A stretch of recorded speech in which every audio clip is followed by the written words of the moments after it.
We tend to want certainty so deeply, but oftentimes it's certainty and our desire to get it and propose it that ends up leading us into all of these many different problems. Think about Thomas. People will typically go and say, oh, well, look at Thomas, he's gone ahead and doubted. He said, I won't believe unless I touch it, right? His problem's doubt. He should have trusted. It's actually not really the issue. It's not that Thomas was doubting. It's that Thomas demanded something, certainty. Welcome back to Advent Next, a theological podcast curated for curious faith discussions. Today we have a fabulous show that I cannot wait to share with you. We talk about what it means to believe the best about God in the face of opportunities to think disparaging about Him. We also tackle what it means for the people of God to be called Israel, or those that fight with God. Lastly, we tackle the nature of mystery and the sin of certainty. It's a conversation we're continuing from last week, so if you haven't checked out part 1, please go back and do so. You can follow our guest today on Twitter at Korpman, and be sure to check out his book, Saying No to God. We want to thank the Adventist Learning Community for making this program possible. If you're not already following us on Facebook, Instagram, or YouTube, be sure to find us at the handle at AdventNext. And you can follow me at Kendra R. Snow with an X. But right now, this is Advent Next.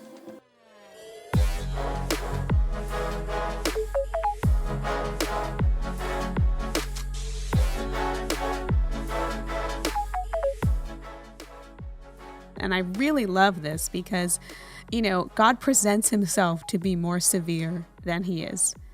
And he's trusting that Moses, in this instance, knows him better than how he's currently acting in the moment. And that also brings to me kind of this idea, of humanity being made in the image of God and us exhibiting the range of emotions that God experiences, and that emotions of themselves are not evil. And I'm saying this because I think of instances for myself where, let me turn off my phone, instances of myself where I have been upset and have said things, and I've been like, I'm leaving, I'm abandoning everyone, I'm running away from home. Or the extremes that we can go to in our anger. And you would hope that the people who know you best would be like, look, I know that you're not this way.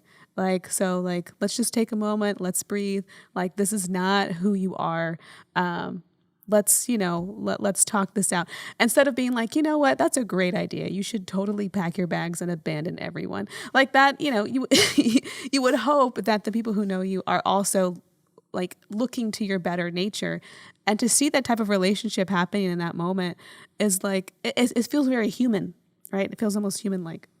There's also the element too, if you think about it, and it's a famous trope in movies where, one spouse, let's imagine, is being told on the telephone by some secret caller, I need you to deliver this money. And if you don't deliver this money, right, I'm going to kill your husband. But you need to keep your husband, I'm sorry, I'm making it gendered only because the last movie I saw used this trope. She has to deliver these goods in order to ensure that things are well. But then when the husband calls to confront about why have millions of dollars been taken out of the bank account, she lies, and he recognizes that this does not represent her. And I mean, there's other versions that are more dramatic where someone will come to their spouse and say, I hate you, I always hated you, I've lied to you, right? We see this in the same way with dogs, right? Start throwing rocks at the dog, leave me, don't be with me, it'll make it easier if you think that I'm wrong.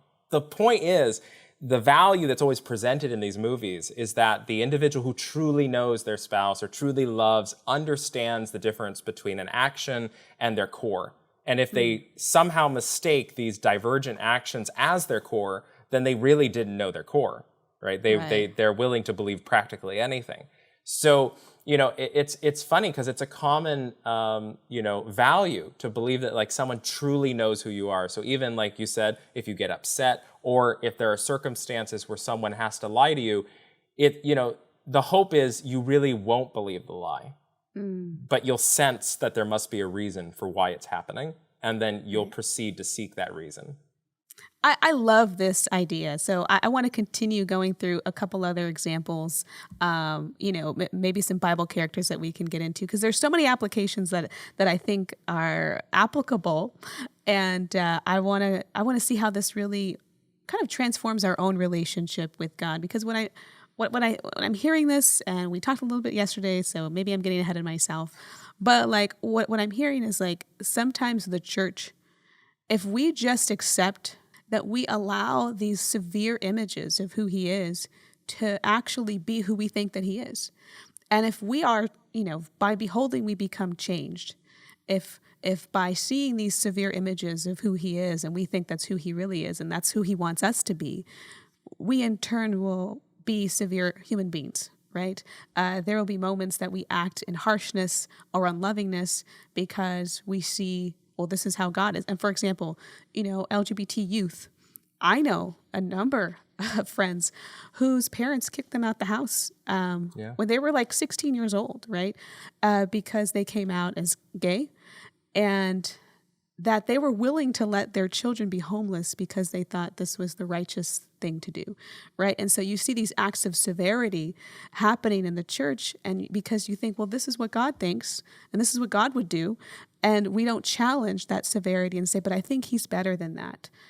So maybe I'm getting ahead of myself, but like these are the things that I think about, and I think that's why I think some of these concepts you're bringing are so revolutionary. What are some other examples? Moses is a good one. What's another one? Sure. I definitely want us to also talk in the New Testament about Jesus, because that really helps bring home that this isn't just a Hebrew Bible phenomenon, even though that shouldn't discount anything. But nonetheless, for some, when you see Jesus doing it too, it always brings it kind of home. So, but let's take a moment more to go back a book before Exodus, in Genesis. So in Genesis 32, and it's always easy to remember these stories, Genesis 32, Exodus 32. Quick cheat sheet for those watching or listening. They would be like, okay, that's where I got to go for these first two texts. Right. But in Genesis 32, you have that famous story of Jacob wrestling with God. The word in Hebrew for wrestling actually means to get dusty. And it implies basically that you're in such a fierce physical battle with someone that you're just tossing and turning all through the dust. And so the dust is just flying everywhere. So if it's in the mud's flying everywhere. And presumably there would have been mud because they're by the river. And so you have what is a very violent story. In the Septuagint, the word they use to describe the wrestling is the same word they use to describe dragons fighting with each other to the death. So this is a real, readers understood this was a very violent, episode. And so Jacob in the middle of the night with this stranger, this man, must have thoughts of, I might not survive the night. And that this is definitely a possibility of death coming on me. So the fact that it's at night probably suggests, right, that that's the reason he's called the man. Jacob has no idea who he is. But then as the light of the day comes and God goes ahead and says, you got to let me go. You got to let me go because the sun is rising. Something happens. He speaks. Jacob speaks for the first time and he says, I'm not going to let you go unless you give me a blessing. Now, when you first hear that, you can think potentially like, okay, so what? Is he just finding his self-serving interest? Is he just saying, all right, I want to get something out of this night. I'm going to get my goods out of this. But really, it's deeper than that, because as soon as he notices it's God, there's two things that present themselves. One is, he could say, thy will be done, back down and say, Lord, if you think that I've done something that deserves this, then so be it. Right? He does not do that. Yeah. He's like Job. Nothing I did deserved this, and I'm not going to sit down and take it.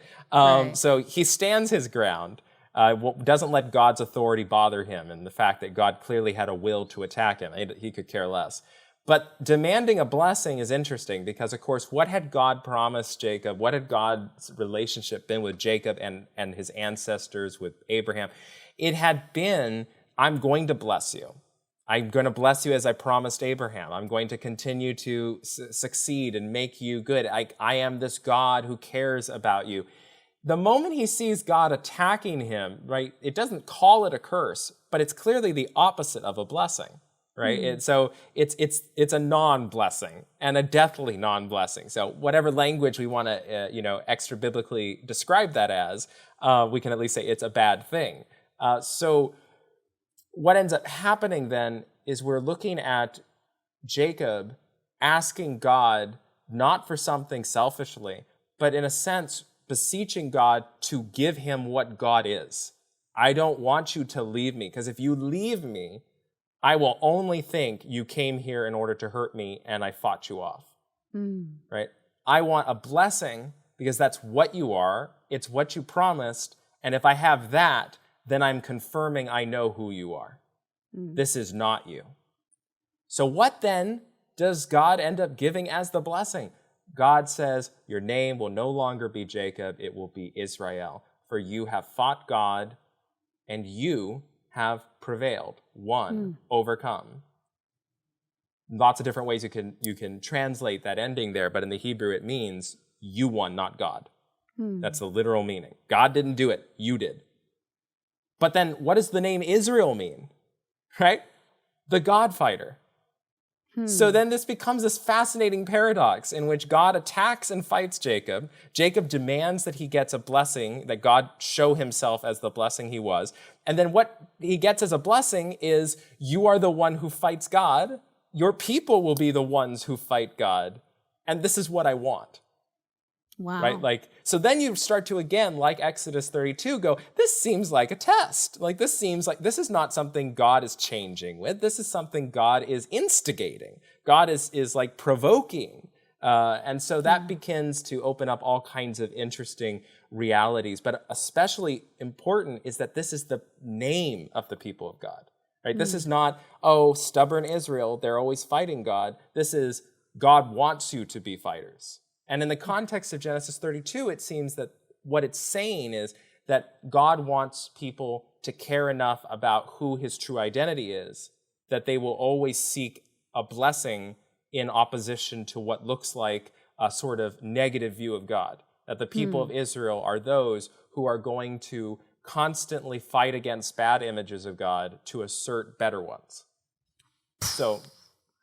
mind-blowing moment right there, because I think that's so revolutionary, because here's Jacob, who just had his hip broken, right?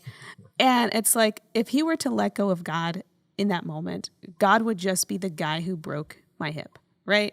And if he would have not continued to press past that moment of pain and say, give me a blessing because I know that's who you are, you're not the guy who just comes in and breaks my hip. Like, I have to see a better version of who you are.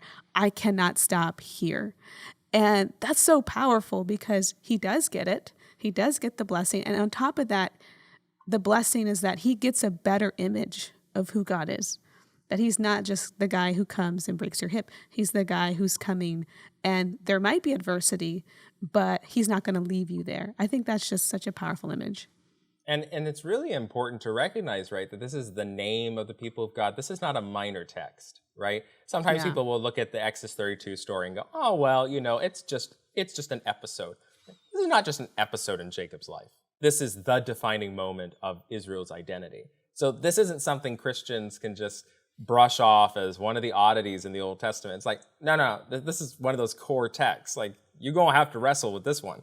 Yeah. And one of the things I argue in the book, right, is that this actually seems to connect with Adam and Eve's story, because you have with Adam and Eve a tale that's typically kind of boiled down to, God ordered you to do something, you didn't do it, so now you're punished. And so it's constantly used by authoritarians or evangelicals with inerrancy to sort of constantly tell people, you don't want to be like Eve, which then becomes sort of sexist because the text says Adam is with Eve, but they always seem to forget, people in general seem to forget that little line there in the text. But it's like, don't be like those early humans who thought that they should argue with God. So the message of the story is usually thought or used as sort of a way to tell people, just do whatever God says. You're like the serpent, or you're like the early humans. If you question God, you don't do what he tells you. But the problem is, and this often gets to the point of where people think the sin was. Like, they'll say, okay, well, the sin isn't just that there was disobedience. It's that they went to the tree. They questioned. They investigated. These are all negative things. You shouldn't do them. But the truth is, that's really not where the problem exists. Like, I mean, questioning things is like what scholars do all the time, right? Like, in order for us to know what we do believe, we have to study all the things we don't believe and why and understand them. That's not really the issue. The issue is, and the good question, why were Adam and Eve so eager to eat? Right? Like, we don't think about that. Like, there's no time limit. It's not like a TV commercial where the serpent comes on and says, in the next 30 seconds, you too can order this for the low, low price of $19.99, which will disappear within 24 hours. Right. You don't have that. They literally could take an eternity to decide to disobey God. Why did they do it the moment they were offered it? Why that fast? Why was it such a convincing offer? And when you start looking at what the serpent actually said as an argument, the only argument he presents, he gives claims. You'll become like God, you'll do this, right? And that might suggest that there are aspirations within Adam and Eve that we can question. But he begins it by arguing, God knows that he was lying to you. God knows that you aren't going to die. God knows that you're going to get all this cool stuff if you eat from it, and thus he doesn't want you to eat from it. So there's a mischaracterization of God that's being given by the serpent that stands forefront for all the other claims. And he's basically saying, don't trust God. He doesn't have your best interests at heart. Why do Adam and Eve agree with it? And, like what you'd imagine, right, if we're imagining a covenant kind of relationship between Yahweh and the first human couple, is that they're going to want to come to God and say, what's up with this? Yeah. Like, why is this happening? What's the serpent saying, right? And then like in a traditional movie, right, the parent starts to get uncomfortable because he knows something they don't, but he can't reveal it. So, he says something cryptic that makes the kids unhappy, and they're like, fine, we're going to do it anyways. He's hiding something from us, so let's do it. Right? This is a classic movie trope. Right. But it strikes us odd to imagine somebody going ahead and coming and telling us something, and then we just go, oh yeah, for sure. Now, to illustrate why this sounds so absurd for people who still don't buy it, imagine you're watching a movie in which a husband has left his wife for work, he's walking down the street, a random stranger pops in and goes, hey, your wife's cheating on you. And you're like, who the heck are you? Like, who are you? What are you talking about? You got to know, your wife's cheating on you, but it's okay. What do you mean it's okay? I have some hookers over here that are available for you to get back at her with. Okay? You can even the playing field. If in that moment the husband does not go, you're freaking crazy, and then run back to his wife to confront her about like, what in the world is just happening, right? Which would be what we'd expect in a loving relationship. Like, okay, I'm freaked out. I'm polarized, I'm terrorized, I have no idea what just happened to me today, and I'm unhappy. But if he just was like, yeah, all right, I'm going for it. All right, and he goes, right, you'd be like, what?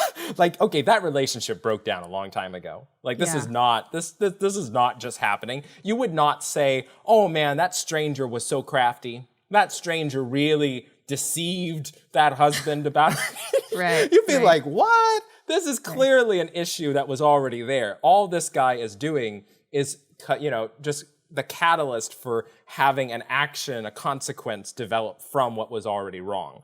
So what you can clearly see is just like Ezekiel, when it's describing Adam, says that iniquity was growing and found within you, right? Adam and Eve already have this iniquity, this breaking of their relationship with God occurring, so that they don't actually want to fight with God anymore. They're willing to accept this terrible vision of God and say, yeah, you confirmed it for us. We had our suspicions. We're willing to accept it. Let's go. So then when you compare that, and so yes, I mean, disobedience, still a problem in the story. It's not like suddenly disobedience is not their problem, but it's what led to that disobedience, that ability of them to not care to confront God, to accept the worst image. When you then compare that with what's going on in Genesis 32, you see this sort of meta-narrative that can form, in which you see God trying to reshape humanity in Israel to be the opposite of Adam and Eve. To be those who will fight, who will care enough about believing the best about God, that they won't allow this bad, negative, cursing image to be the one that remains, to accept that. Instead, they'll fight against it, they'll wrestle against it, and try to seek the blessing that comes from it. So that's a meta-narrative that really ends up, I think, illustrating how, again, this is not a minor theme. Like, this is intrinsic to what God is guiding his people to do. And then, of course, that leads us into Jesus. But I don't know if you wanted to make any comment before we switch testaments. I think that this is just so powerful because I don't think I've ever heard, the fact that iniquity was growing in the hearts of Adam and Eve, right? And that in this moment, this was just kind of the culmination of that, right? And you're right, like the example you gave, like if somebody randomly told you something disparaging about someone that you loved, your boyfriend or your spouse, and for you to immediately believe them and then to act in a way that would betray them, right? Without having confirmed anything with this person, just goes to show that there was already this willingness to believe the worst. And I find this so personal because that is like my pet peeve, right? Like I hate it when people will believe the worst about me because, okay, well, you said this, and so I took things to this level because, I thought you were coming from this place. Well, why didn't you ask me? Right? Like, I think that's probably a couple's argument, right? That happens a lot. Like, why did you not believe just a couple's, also an argument happens in workplaces. How many people have been in a workplace where you made a comment and then suddenly you have individuals who took your comment in a completely personal way because they're apparently traumatized in some respect to that topic. And they then start lashing out against you in passive-aggressive ways that you slowly figure out are related to whatever that topic was you mentioned, but make no sense. And also because they're presuming a lot of things about you without just confronting you. Like, why be passive-aggressive? Just ask me, right? It's not like I came to your face and I told you something. You're assuming so much. You're creating a fictional, layer of reality to support why you're acting this way. And, at that point, a good question to ask, right, like with Adam and Eve is, what's the deception, right? Like, are they really deceived by the serpent, or are they really deceived by themselves? Are they creating their own self-deception about God that because they refuse to confront it, they allow to grow, and then Satan is able to use that as a catalyst for sin? You know what? That's so confirming. I think even in Patriarchs and Prophet, it said something like Satan was speaking, and it sounded like an echo of Eve's own thoughts. Ooh, that's beautiful. Right. So it was like, this is something that must have already been growing, right? So I love this because, like you said, where's the deception? It really is more of an opportunity to exercise something that was probably already in the middle of growing into a full fruit. And one of the things, too, that people sometimes mess up on with Adam and Eve is, like, they imagine, they couldn't reason or they couldn't do these things because they didn't have access to the knowledge of the tree of good and evil, right? They didn't have the knowledge. So how could they know to resist the serpent? And it's like, this is where, you need a deeper reading of Scripture and pay attention much deeper because the word, when you look up the Hebrew for the knowledge of good and evil, that name is applied and used again in the books of Samuel with King David. And the thing that's said there is, and it's also used in Kings, but in Samuel it says that the knowledge of good and evil, this Hebrew word or phrase, it is something that only God, the angels, and the king of Israel have. So, like, okay, does the author of Samuel seem to suggest then that, like, no one else in Israel has ethical behavior or can determine what knowledge, right? Like, no, this is beyond what is standard ethical knowledge. This is like maybe next level discernment or the ability to perceive realities beyond what would be a simple binary right? So, like, we can't go assuming Adam and Eve have no ability to know right from wrong or they don't understand what should have been. No, they did. Like, getting the knowledge of the tree of good and evil is well beyond that. It's like seeking knowledge that only the angels have, knowledge only a king could get, right? Which suggests, power, right? Yeah. Connected with Satan saying, the serpent saying, do you want, you'll be like the gods if you go ahead and eat this fruit. So there's a sense here in which, this is not them trying to just seek knowledge, just trying to understand the mysteries of the universe. This is wanting knowledge for power, wanting knowledge to not have to be in a relationship anymore. And I wonder, and this is just because I know I've done this. I know I have a presumed upon actions, a narrative that was not true because of my own maybe personal history with something, like you didn't answer your phone. Well, that means that you're out cheating, right? Like I've done this in the past. And so I know that I'm capable of assuming the worst about someone. And I wonder in this situation, like, there wasn't sin that had entered into the world, and there may not have been any trauma, I'm going to assume, because sin wasn't there, so there was no trauma. And I don't want to be too blaming either, because like there's something common in what they did compared to what we do now in a sinful state. Probably there's a comparison even in a sinless state. And I wonder if just kind of mystery of itself, right? The fact that there are things that are unknown kind of open up this void and this gap to kind of go either way, right? And it's a revelation of kind of the habits of where our thoughts go. Like when there's something that we don't know, because, heaven was so great, or earth and the Garden of Eden, there were so many mysteries maybe yet to be known to Adam and Eve, that opened up space for them either to think the best in kind of the questions that they had and the wonder that they had, or to think the worst, right? And that even in that space, like, that mystery maybe is always this opportunity for the mind to go in one direction or the other. So, and when you think too, what is it that? And I love that you honed in on the mystery theme, right? So, what is it that Adam and Eve are perhaps discomforted by, not knowing something, right? Yeah. What do they seek to do in order to fix that? Gain knowledge, gain certainty, right? What did they need to be able to cultivate?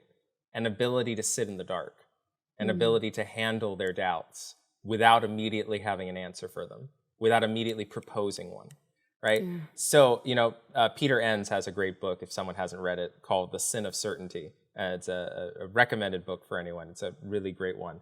But, it plays on this theme, right, that we tend to want certainty so deeply, and we think like, oh no, it's the doubting that could be what's wrong, the doubts and the worries and the concerns, the darkness we're trying to avoid. But oftentimes it's certainty and our desire to get it and propose it that ends up leading us into all of these many different problems. Think about Thomas. People label him Doubting Thomas. This is his eternal label by people because of the Gospel of John's report. Although, as I point out in the book early on, in fact, all the disciples are said to have doubted Jesus' appearance. Throughout all the Gospels, when you go through each one of them, you see every single one. It's not like it's not unique to Thomas, but Thomas gets specialized focus in John because John likes to bring focus. It's sort of like John only reports that Mary was at the tomb, but when Mary speaks, she says we. So there were like other people there, but like John's only interested in focusing on the main character. Everyone else is blurry, right? He's not denying it. He's just not interested in bringing attention to it. Yeah. So when you look then at Thomas, and people will typically go and say, oh, well, look at Thomas. He's gone ahead and doubted. He's said, I won't believe unless I touch it, right? His problem's doubt. He should have trusted. That's actually not really the issue. It's not that Thomas was doubting. It's that Thomas demanded something, certainty. He didn't say, I'm going to doubt this and question it, until I can get an answer. He said, I will refuse to believe unless I have exactly what I need given to me. Yeah. And so oftentimes, right, religious conservatives or people who are very deeply wanting that certainty instead of being able to accept a sort of much more gray area, that's the epitome of what they're saying. I have these standards. If you don't meet it, then we're not talking. Or like a conversation I had once with a academic Adventist about the divide between conservative and less conservative groups of Adventists. Like, okay, here's an academic topic. It's too gray. It's too questionable. So there's no need for us to even have a conversation about it. In fact, so much so that your desire to have a conversation on this would disbar you from having membership in this group. It's just not needed, right? Because there's a certain level of certainty that I need. And if I don't reach that certainty, there's no reason entertaining any of this.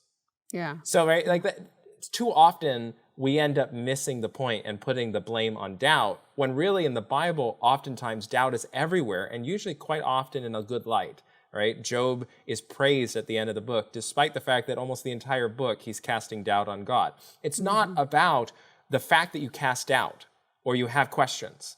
It's when it comes push to shove, how do you act? How do you live, right? Job demonstrates that at the end of the book when he prays for his friends, when he still, in spite of everything, forgives and embodies who God is, right? What matters is how you've embodied the character of God in you.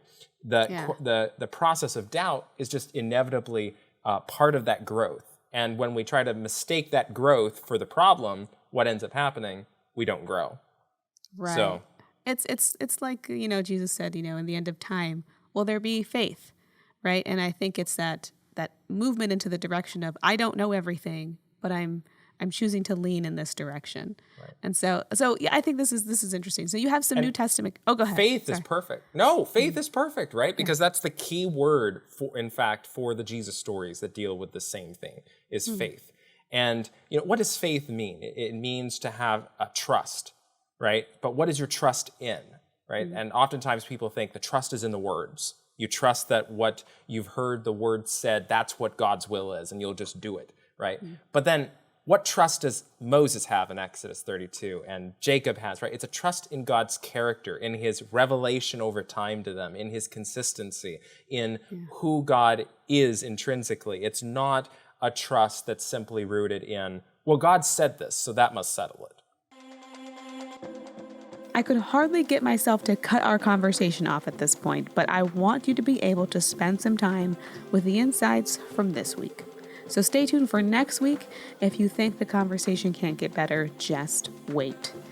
If you're not already following us on Facebook, Instagram, or YouTube, be sure to do so at Advent Next. You can follow our guest today on Twitter at @Korpman, and be sure to check out his book, Say No to God. I appreciate all of you who have left reviews on Apple Podcasts or are engaging in the comments through YouTube. I really love hearing from you, so please keep it up. If there's any future topic you'd like me to explore, please subscribe and comment below. Otherwise, see you next week.